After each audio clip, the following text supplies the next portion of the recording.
নমস্কার, আমার নাম হচ্ছে সাগর কুমার গচ্ছি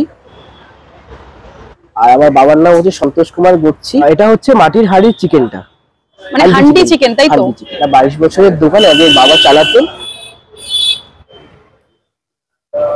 বাবা চালানোর পর আমার কাকা কাকিমা আমি মিলে চালাতাম। এখন 1.5 বছর হলো আমি নিজে একার হাতে নিজে চালাই। তোরা ভাত বললে না? আর বয়স আমার এখন 19 বছর। মাত্র 19 বছর। তো কত বছর ধরে তুমি এই দোকানটা চালাচ্ছ?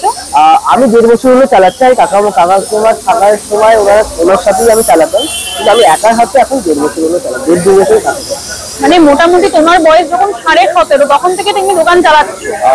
হ্যাঁ, সেরকমই না, 17 হবে না, সেই 18 কাছাকাছি। তুমি হেজিটেট ফিল না করো, তোমার শিক্ষাগত যোগ্যতা কি রয়েছে, কতদূর পড়েছো? আমি 10th করেছি। আমি 10th পাস করার পর আমি আইটিআই করেছি। আইটিআই করার পর আমার 6 মান্থ একটা কোম্পানিতে ট্রেনিং এর জন্য ছিল। সেই কোম্পানি থেকে অফার লেটার পাই। অফার লেটার পাওয়ার পর ওই কোম্পানিতে আমি 1.5 বছর 1 বছর 1.5 বছর কাছাকাছি এরকম আমি জব করেছি।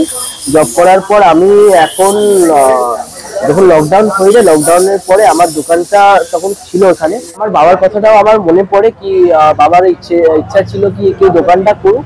আবার যে আমি কোম্পানিতে কাজ করছি ওকে যদি আমি 100% দিতে পারছি, তাহলে নিজের ব্যবসার জন্য কেন দিতে না পারবো।